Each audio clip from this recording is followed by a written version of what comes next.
Welcome back sa ating channel. Nagbabalik naman po ang iyong lingkod. And for today's video po, aalamin po natin kung paano po mag-load ng may kasamang libre po dito po sa GCash.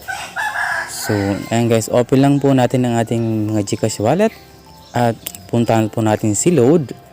Ayan, para malaman natin yung libreng load na ibinibigay nila kapag nagpo-purchase po tayo ng load dito po sa GCash wallet.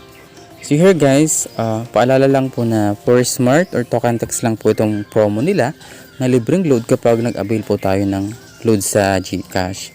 Okay, so let's say punta natin guys si token text, and then type natin dito yung ating number. Ayan, and then next lang natin yan para malaman natin guys yung promo load na regular ni GCash. And then wait natin siya guys mag-loading muna. Ayan, so ayan guys, so here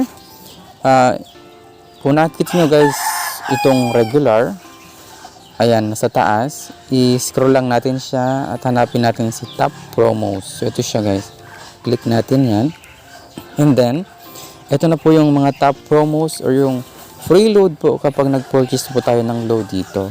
So yung promo po nila na regular load sa 200 pesos, mayroon na po tayong free na 22 pesos na load. So worth it na siya guys. Sa 300 guys, meron tayong 33 pesos na free load. Sa 500 guys, meron tayong 55 free na load. Ayan. Tapos ito naman sa iba, basahin nyo na lamang po itong mga nakalagay dyan kung ano pa yung kanilang ino-offer sa mga register na promo. So ayan, so that's all for today's video guys. At least alam natin na mayroon palang promo load or regular load po dito po sa pag-purchase natin ng load dito po sa GCash. So that's all for today's video guys, and hope na nakatulong po ako sa inyo, and thank you po.